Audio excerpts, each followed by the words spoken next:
श्रीमहागुरुभ्यो नमः। हरिः ॐ। सदाशिवसमारम्भां शङ्कराचार्यमध्यमाम् अस्मदाचार्यपर्यन्तां वन्दे गुरुपरम्परां।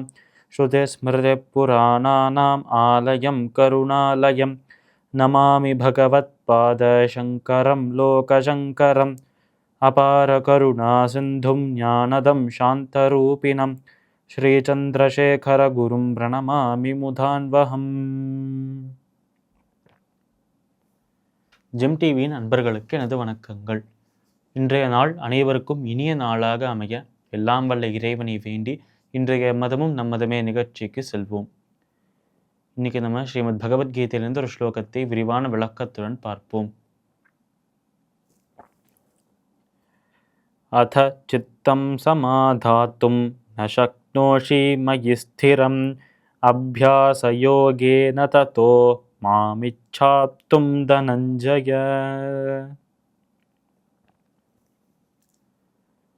இந்த ஸ்லோகம் ஸ்ரீமத் பகவத்கீதையின் 12வது அத்தியாயமான பக்தி யோகத்தின் 9வது ஸ்லோகம்.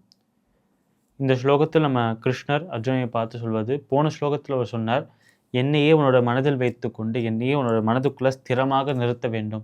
அப்படி என்மயமாகவே இருக்கும் பக்தர்களுக்கு எந்த ஒரு தீமையும் அண்டாமல் அவர்களை எப்பொழுதும் பாதுகாத்து அவர்களுக்கு எப்பொழுதும் அடைக்கலத்தை நான் அளிக்கிறேன் என்று சொன்னார் நம்ம கிருஷ்ணர்.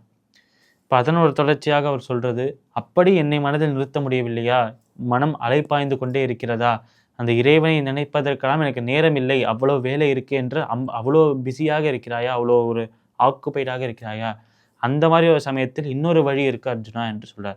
இப்பொழுது அது இல்லை என்றால் இது என்று சொல்லும் போதே நம்ம கிருஷ்ணர் இப்போ வரைக்கும் பகவத்கீதையில் சொல்லியிருக்கார், நமக்கும் பழக்கப்பட்ட ஒரு விஷயமாக இருக்கும்.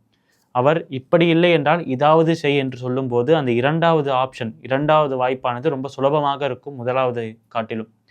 அப்போது இதைவிட சுலபமான ஒரு விஷயம் என்ன என்று யோசிக்கும் போது நம்ம கிருஷ்ணர் சொல்றார், என்னை மனதில் நிறுத்த முடியவில்லை என்றால், அதை திடமாக மனதில் ஸ்திரமாக நிறுத்த முடியவில்லை என்றால் இன்னொரு வழி இருக்கு. அது என்ன என்றால், என்னையே மனதில் நினைத்து கொண்டு என் மயமாகவே மனதை மாற்றிக்கொள்வதற்கான ஒரு முயற்சியை செய், அபியாசம் என்று சொல்றார் கிருஷ்ணர். முயற்சியை செய்து கொண்டே இரு. இந்த ஒரு பக்குவம், மனப்பக்குவம் வர வரைக்கும் அந்த மனதை எப்படி ஒரு கத்தியை நம்ம தீட்டுவோமோ, அருவாளை தீட்டுவோமோ, அது போலவே நம்ம மனதை தீட்டிக்கொண்டே இருக்க வேண்டுமா. அப்படி எவ்வளவு ஷார்ப்பாக நம்ம இருக்கிறோமோ, எவ்வளவு ஒருநிலையான பக்தியோடு நம்ம இருக்கிறோமோ அவ்வளவு நன்மை நமக்கு அது தரும். அப்படி ஒரு நிலையான பக்தியை மனதில் வளர்த்து கொள்வதற்கு, அதை விளைத்து கொள்வதற்கான அந்த ஒரு முயற்சியை செய்ய ஆரம்பி. என்னையே மனதில் வைத்து கொண்டு இருந்து கொஞ்சம் கொஞ்சமாக ஒரேடியாக இந்த உலகத்தை விட்டு நம்ம ஒதுங்கி இருக்க முடியாது. அவ்வளவு சாத்தியமான விஷயம் கிடையாது. கொஞ்சம் கொஞ்சமாக சின்ன சின்ன ஆசைகள் எல்லாத்தையும் விட்டுட்டு இந்த ஒரு விஷயத்தை செய்யவில்லை என்றாலும் நம்மளால் உயிரோடு இருக்க முடியும், நம்மளால் வாழ முடியும் என்று அப்படி தேவையில்லாத விஷயங்களை கொஞ்சம் கொஞ்சமாக கம்மி பண்ணி கொண்டே, அதை குறைத்து கொண்டே தேவையான விஷயங்களை வளர்த்து கொண்டே அப்படி தேவையான விஷயங்களை செய்யும் போது அனைத்திலும் அந்த இறைவனையே கண்டு அந்த இறைவன் சந்தோஷப்படுத்துவதாக திருப்தி செய்வதற்காகவும், இப்படி நம்ம விடப்போகிற அந்த கெட்ட விஷயங்கள், நம்ம விடப்போகிற சின்ன சின்ன ஆசைகள், அதை எல்லாத்திலுமே அந்த இறைவனை, இதை விட்டால் நம்ம இறைவனை பிடிக்க முடியும் என்ற மனதில் ஒரு பக்குவத்தோடும் செய்யும்போது அந்த ஒரு பக்குவமே, அந்த ஒரு அமைதியான மனமே, அந்த ஒரு மனப்பக்குவமே உனக்கு அந்த இறைவனை தரும் என்று சொல்றார் கிருஷ்ணன். அப்படி இந்த ஒரு ஸ்லோகத்தில் முக்கியமாக சொல்வது, போன ஸ்லோகத்தில் மனப்பக்குவமோடு இருப்பவர்கள், மன அமைதியோடு இருப்பவர்கள் மனதில் இறைவனை நிறுத்த வேண்டும் என்று சொன்னார். அது சில பேரால் மட்டும்தான் முடியும். ஆனால் மனம் அலைப்பாயது என்பது இந்த காலத்தில், நம்ம காலத்தில் அது ரொம்ப சுலபமான ஒரு விஷயமாக மாறிவிடும். அப்படி ஒரு டிஸ்ட்ராக்ஷனோடு இருப்பது, மனம் எப்பயுமே அலைப்பாய்ந்து கொண்டே எப்பொழுதுமே ஒரு நிலையாக இல்லாமல், ஸ்திரமாக சீராக இல்லாமல் இருப்பது, அப்பேற்பட்ட மனதை முதலில் கட்டுப்படுத்தி அந்த மனதை கட்டுப்படுத்திய அந்த இடத்தில் இறைவனை நிறுத்த வேண்டும் என்று சொல்றார் கிருஷ்ணர்.